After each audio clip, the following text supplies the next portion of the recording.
नमस्कार, मैं हूं सरवन सैनी और इस समय हम मौजूद हैं जनपद शामली में।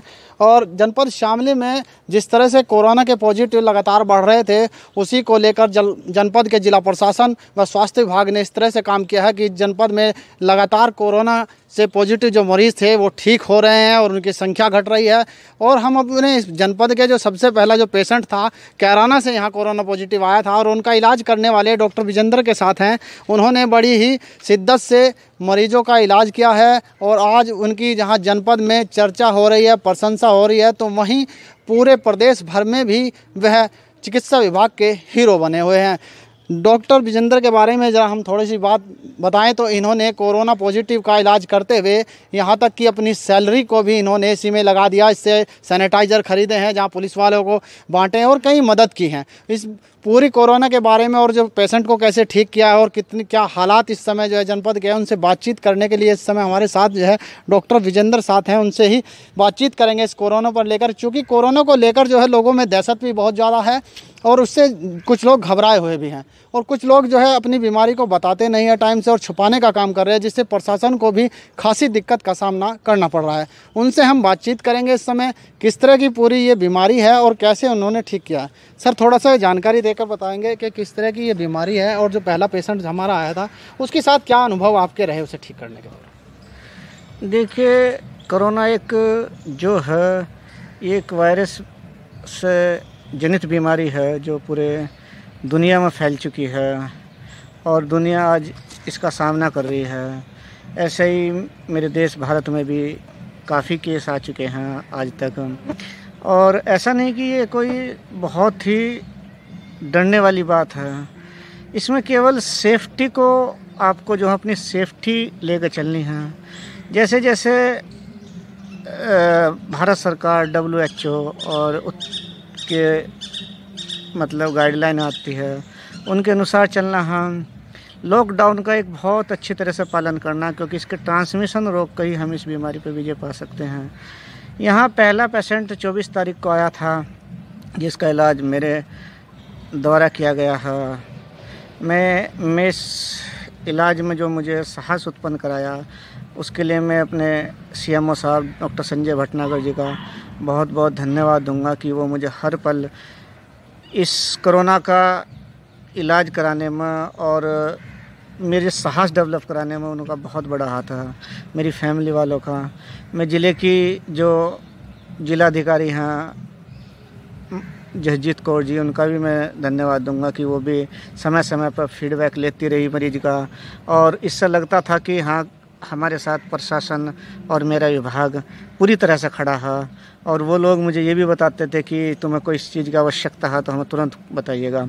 तो मैं प्रशासन का भी धन्यवाद देना चाहता हूँ, क्योंकि इस ठीक कराने में मरीज को प्रशासन का बहुत बड़ा वो है।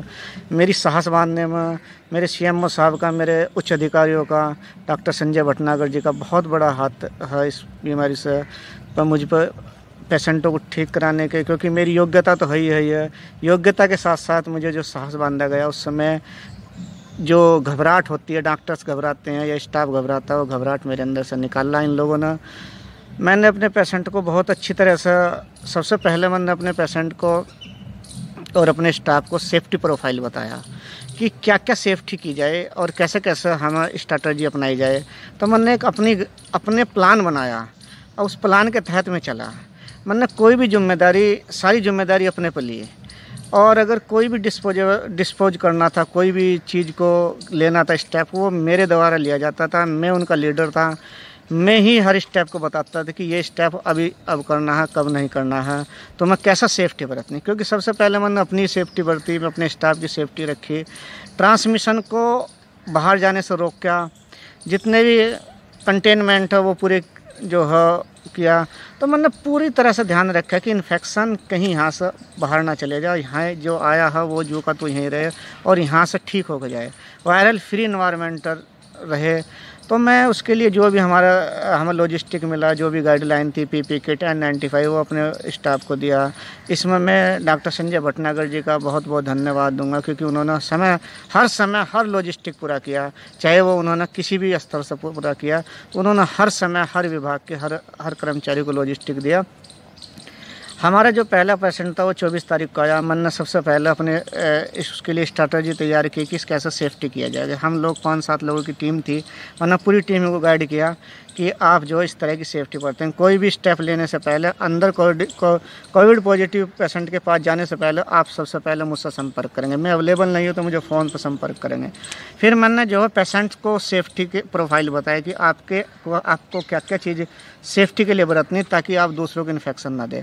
उसी चीज़ अगर डॉक्टर साहब हम इसमें बात करें कि जिस तरह से पहला पेशेंट ठीक हो गया है, उसने खुद भी अपनी वीडियो वायरल करके जो है लोगों को जानकारी दी थी कि उन्हें जो है जब परेशानी का सामना करना पड़ा तब उन्हें जो है डॉक्टर साहब ने जो जानकारी दी है। और जिस तरह के तमाम पेशेंट आ रहे हैं, काफ़ी पेशेंट यहाँ पर ठीक हो गए हैं। अभी हाल ही में जानकारी मिली है जो पूरे जो है शामली में जो पेशेंट थे वो कोरोना से पॉजिटिव 17 लोग थे। 17 में से जो है लगभग 13 आदमी जो है उसमें से ठीक हो गए हैं। यानी अभी 4 लोग जो कोरोना पॉजिटिव है वो जनपद में बचे हैं। उन लोगों का इलाज चल रहा है और लगातार और लोगों पर नज़र बनाए हुए हैं। कुछ लोग क्वारंटीन किए गए हैं।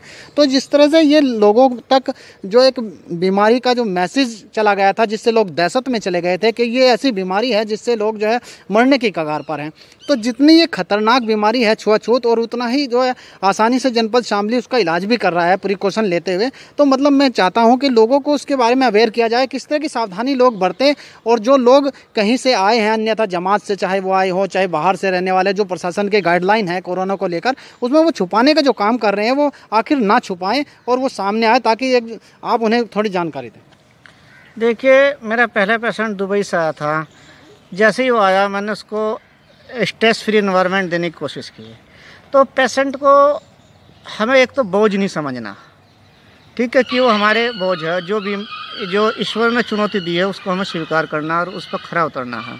तो पेशेंट हमारे लिए बोझ नहीं है, क्योंकि हम डॉक्टर हैं, हम जो हेल्थ वर्कर हैं, उनका कर्तव्य है कि वो पूर्णतः देश के साथ लगे रहें, इस बीमारी पर विजय पाने के लिए लगे रहें।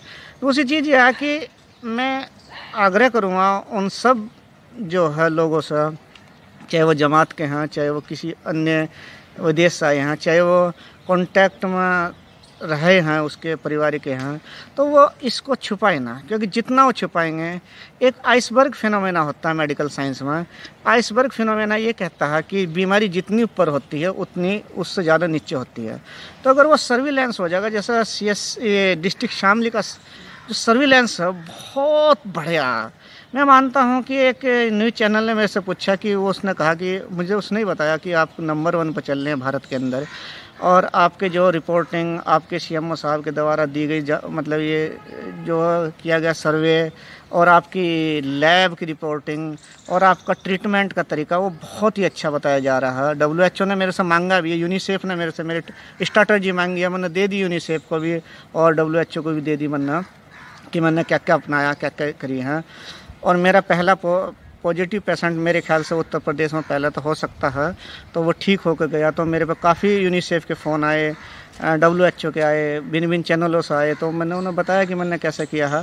तो एक तो संदेह है कि इसको छुपाए ना बिल्कुल भी, क्योंकि जहाँ तुम छुपाओगे तो वहाँ ये और बढ़ता जाएगा। क्योंकि पता नहीं आप दिन में कितने लोगों से मिलते हैं, कितने लोगों को आप समय से इसका डिटेक्ट कर लेंगे तो समय से इस पर कंट्रोल पा लीजिए। अच्छा, हम इसमें बात करेंगे कि जिस तरह से जो है दुनिया भर में कोरोना फैल रहा है और लाखों की तादाद में लोगों की मौत हो रही है और लगातार जो है संक्रमित लोग होते जा रहे हैं, यहाँ तक कि बड़े बड़े देशों ने इसके आगे घुटने टेक दिए हैं। और बहुत सारे ऐसे चिकित्सक हैं जो इस कोरोना से संक्रमित हो गए इलाज के दौरान और उनकी मृत्यु भी हुई है। तो वहीं कुछ पुलिसकर्मी भी इससे संक्रमित हुए हैं। तो जिस तरह से मतलब आपको ये सबसे पहले जो है चुनाव हुआ कि आप जो है कोरोना का इलाज करेंगे, तो इसमें जो है कहाँ तक जो है परिवार ने या आपने किस तरह की स्ट्रेटजी समझ, क्या आपको इसमें डर नहीं लगा? परिवार के साथ क्या स्थिति रही? मेरे परिवार ने मेरा साहस बांधा है और मेरे जो सीएमओ साहब ने मेरा साहस बांधा है। हमारे ज़िले के जिलाधिकारी बार बार फीडबैक लेते रहे, वो सब साहस बांधते रहे। तो मेरा कहना यही है कि हम लोग जो है बहुत इस पर अच्छी तरह से मतलब जीत पाए हुए हैं शामली के अंदर, क्योंकि हमारे सारे पेशेंट ठीक होने जा रहे हैं। अभी तक कोई नया पेशेंट नहीं आया है। तो हमें लगता है कि इसके पीछे हमारे जो डॉक्टर सीएमओ साहब की, डॉक्टर संजय भटनागर जी की स्ट्रैटेजी थी, क्योंकि वो WHO में 10 साल काम कर चुके हैं। वो बहुत ही कारगर रही है और जो है उन्हें जो सपोर्ट मिला शासन में, यहाँ तक कि आपने जो है लगातार जो आदमी जो है यहाँ डीएम साहब का जो उन्हें सपोर्ट मिला, मैं मानता हूँ कि वो बहुत ही अच्छा डीएम हमारी बहुत अच्छी तरह से सपोर्ट करती हैं। तो मैं मानता हूँ ये सब शासन प्रशासन, पुलिस प्रशासन और हेल्थ विभाग मिलकर जो इसे लड़ रहे हैं। एक सवाल और चाहूँगा जिस तरह से मतलब लोग जो है इस कुछ जगह देखा गया है अभी भी जो है लूट मचाई करने का काम करे, लगातार शिकायतें लोगों की आती रहती हैं, क्योंकि ये कोरोना का जो है देश में संकट की घड़ी है, कुछ लोग ब्लैकमेलिंग कर रहे हैं, पैसा कमा रहे हैं, तो वहीं आपने अपनी सैलरी से जो है लोगों को मास्क तक दे दिए हैं और अपनी सैलरी भी इसी में लगा दी है, तो किस तरह कहाँ से ये प्रेरणा मिलती है?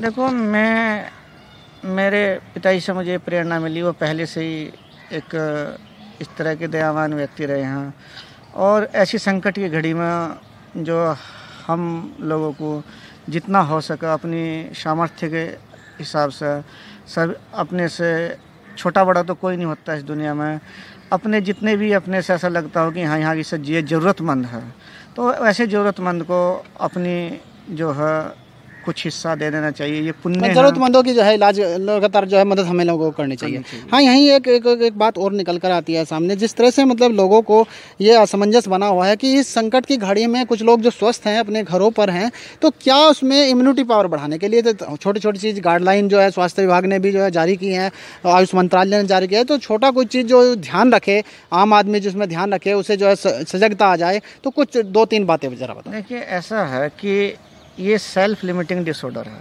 कोई भी वायरल बीमारी होती है वो सेल्फ लिमिटिंग होती है, उसका एक पीरियड होता है, उतने दिन में इलनेस ठीक हो जाती है। तो वायरल में इम्यूनिटी का बहुत बड़ा रोल है और स्ट्रेस का बहुत बड़ा रोल है। स्ट्रेस फ्री वातावरण रहेगा तो इम्यूनिटी का स्ट्रेस का एक अच्छा कॉम्बिनेशन है, तो उससे एंटी स्ट्रेस जो हार्मोन है, स्ट्रेस हार्मोन है, वो इम्यूनिटी को कमज़ोर करते हैं। जो स्ट्रेस के होने के बाद किसी भी तरह का जो स्ट्रेस आदमी को नहीं लेना है। दूसरी बात, वो ऑक्सीडेटिव स्ट्रेस है, चाहे वो मेंटल स्ट्रेस है, चाहे वो फिजिकल स्ट्रेस है, ये सभी इम्यूनिटी को तीनों स्ट्रेस कम करते हैं। ऑक्सीडेटिव स्ट्रेस ऐसा होता है कि हम जो हमारे अंदर कुछ केमिकल्स बनते हैं, प्रोडक्ट बनते हैं, जिन्हें आजकल एक ट्रेंड चले एंटीऑक्सीडेंट कहते हैं, उस ऑक्सीडेटिव स्ट्रेस को मारने के लिए हमें एंटीऑक्सीडेंट का प्रयोग करते हैं। तो इन सब स्ट्रेस से दूर रहना है। दूसरी बात यह है, इम्यूनिटी का बहुत अच्छा खासा रोल है वायरल इन्फेक्शन के लिए। तो जितनी अच्छी इम्यूनिटी होगी उतना ही वायरल इन्फेक्शन। तो क्या हम घरेलू कुछ नुस्खे अपना सकते हैं? किस तरह की चीज़? हमें सबसे पहले तो अपने डाइट पर जो है डाइट चार्ट बनाना होगा। डाइट में फ्रूट्स एंड वेजिटेबल लेने होंगे, सिट्रस फ्रूट लेने होंगे, जो इम्यूनिटी बूस्टर फ्रूट है, जैसे कि लहसुन है, आपका गार्लिक है, जिंजर है, और आपका जो हल्दी है, आपका ब्रोकली है, स्पिनच है मतलब पालक है, और आपके बादाम है, आपका दही है, दही के अंदर बैक्टीरिया होते हैं, वो अच्छी गुड इम्यूनिटी डेवलप कराते हैं। बहुत ऐसे फूड्स हैं जो इम्यूनिटी बूस्टर फूड हैं, तो उन्हें हम वेजिटेबल पर और फ्रूट्स पर ज़्यादा ध्यान देना चाहिए। ठीक है, तो हम लोगों को ऐसे फूड लेने चाहिए, सुपाच्य मतलब अच्छा पचने वाला भोजन करना चाहिए। बहुत बहुत धन्यवाद डॉक्टर साहब, थोड़ा समय का जरा अभाव है और इसी कारण मुझे थोड़ा बहुत अच्छी जानकारी जो है डॉक्टर विजेंद्र ने यहाँ पर लोगों को दी है, क्योंकि जो पूरा देश है इस समय संकट की घड़ी से जूझ रहा है और पूरे देश में कोरोना लगातार बढ़ता जा रहा है और अपने पैर पसारने का काम कर रहा है। तो वहीं जनपद शामली अपने आप में अनूठे प्रयास करते हुए लोगों को ठीक करने का काम कर रहा है। तो जहाँ जनपद शामली में 17 कोरोना पॉजिटिव मरीज थे, उनमें से घटकर संख्या अब 4 रह गई है। इसकी पुष्टि जिलाधिकारी जसजीत कौर ने भी की है। जहां जनपद शामली में 4 जगहों को हॉटस्पॉट के रूप में चिन्हित कर सील कर दिया गया था, तो वहीं जनपद के एक थाना भवन क्षेत्र के गांव भैसानी इस्लामपुर को अब ऑरेंज जोन में घोषित कर दिया गया है। अगर अगले कुछ दिनों तक वहां कोई कोरोना का नया पेशेंट नहीं आता तो उसे भी नॉर्मल हॉटस्पॉट घोषित कर दिया जाएगा। यहाँ जनपद शामली में लगातार जो है जिला प्रशासन व स्वास्थ्य विभाग लोगों को ठीक करने का काम कर रहा है, तो वहीं कुछ लोगों को डॉक्टर विजेंद्र से प्रेरणा भी लेनी चाहिए, जो संकट की घड़ी में लोगों का इलाज तो कर ही रहे हैं, साथ ही साथ अपने पास से जो उनकी सैलरी है उसे भी लोगों पर खर्च कर प्रेरणा का काम कर रहे हैं। उनका कहना है कि जो भी किसी से बन पड़ता है, ज़रूरतमंद लोगों की सहायता जरूर कर दी जाए।